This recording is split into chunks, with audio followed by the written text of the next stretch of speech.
तर काय साहेब, धार्मिक स्थळावर म्हणजे आमच्या अल्लाच्या घरावर हा हल्ला झाला. त्याच्यामुळे निश्चितच अतिशय दुर्दैवी घटना आहे.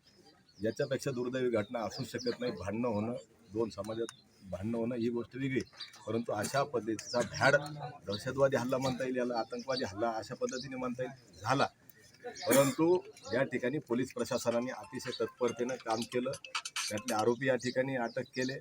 FIR या ठिकाणी झालेला आहे आणि सगळ्यांनी या ठिकाणी जी मेहनत केली ती निश्चितच कौतुकास्पद आहे. सर्वांनी या ठिकाणी मेहनत केली, त्याच्यामुळं या ठिकाणची जी घटना आहे ती आता या ठिकाणी FIR झाल्यामुळं शांत झालेली आहे आणि निश्चितच येणाऱ्या काळात सगळ्यांनी मिळून आपले दोन्ही सण गुढीपाडवा आणि उद्याची रमजान ईद ही शांततेने साजरा करावी असं सर्वांच्या वतीने मी आवाहन करतो. धन्यवाद. लक्षात आली होती सकाळी 4 वाजता गावाचा सरपंच आमच्या पोलिसांना कॉल आला होता.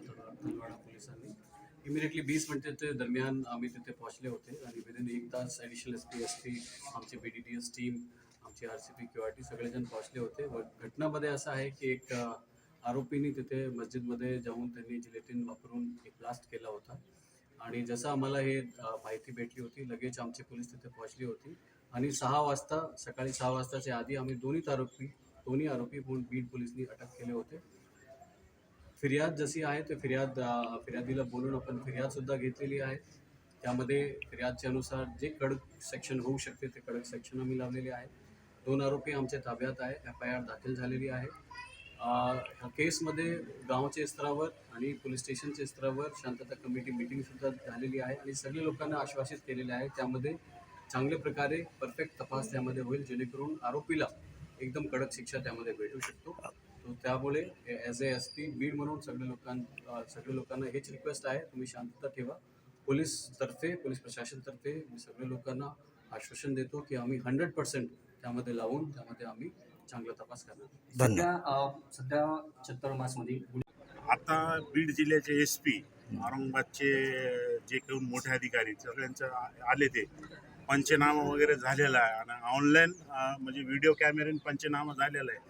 समाजाला हे मेसेज द्यायला लागलो होतं आम्ही आमच्या समाजाला, तर इथे जे घटना झालेली आहे ते ATS पथक वगैरे सगळे येऊन ऑनलाईन सगळे त्यांनी म्हणजे शूटिंग करून ते पंचनामा रेकॉर्ड केलेला आहे. आता कुणी आपावर विश्वास ठेवू नाही. इथं सगळे हिंदू मुस्लिम एकजुटी आहे.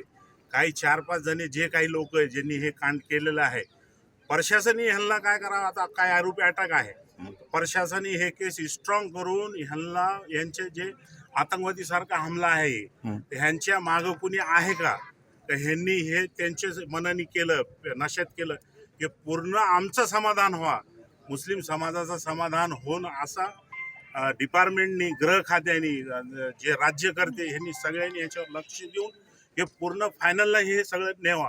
शेवटला ह्यांना जर सजा भेटली नाही तर परत पूर्ण देशात पूर्ण महाराष्ट्रात हे असंच लोक करतात. जर ह्यांना चप्रक बसला आणि ह्यांना जर समजा सजा झाली आणि सगळं प्रशासनाने इमानदारीने काम केलं तर ह्याच्या पुढं असं होणार नाही. आता हे आमचे सरपंच आहे. आम्ही इथं आल्यानंतर आम्हाला माहीत झालं की हे फॅमिली 30 वर्षापासून इथं मुस्लिम फॅमिली सरपंच आहे. म्हणजे हे 100-200 मुसलमान आहेत, बाकी सगळे आमचे हिंदू बंधू आहे. म्हणजे इथं हे लक्षात येतं की इथं का पूर्वपासून हिंदू मुस्लिम एक राहतात. आता काही कंटक असतात असे जे असं करतात, ह्यांना आता प्रशासनाची जिम्मेदारी आहे, गृह खात्याची जिम्मेदारी आहे. आता आम्हाला जे करायचं आम्ही इथं आला तर मस्जिद सगळी साफ करून घेतली, सगळं ते पंचनामे करून घेतले. आता जोहरची जे नमाज आहे दुपारची ते नमाज होईल. उद्या इंशाल्लाह ईदची नमाज इथंच होणार आहे. तर सगळं इथं कुणी आपावर लक्ष देऊ नये. पूर्ण भारतात जिथं हे व्हिडिओ चाललेला आहे तुमच्या माध्यमातून सांगायला लागलो का आपावर लक्ष ठेवू नये. आणि FIRचं बी काही लोक गेलेले, FIR बी चालू आहे. इथं पंचनामा झाला, अजून काही ATS वगैरे येणार आहे, ते बी त्यांचं काम त्यांना करून द्यावा इतकं सगळ्याला विनंती. धन्यवाद. चांगलं आहे. आमचं गुन्हेगारी नांदतात, पण काय झालं काही समाज कटाकांनी रात्री 2:40 मिनिटांनी काय जिल्टिंग वगैरे मस्जिद लावून काय थोडं घटना घडली स्फोटची. नंतर आमच्या गावात सगळ्या मिळून आम्ही सहकार्य करून साफसूफ केली. आणि एवढंच मागणी आहे प्रशासनाने जे आरोपी आहे तात्काळ जेवढे आरोपी तेवढ्यांना अटक करावी आणि सजा द्यावा.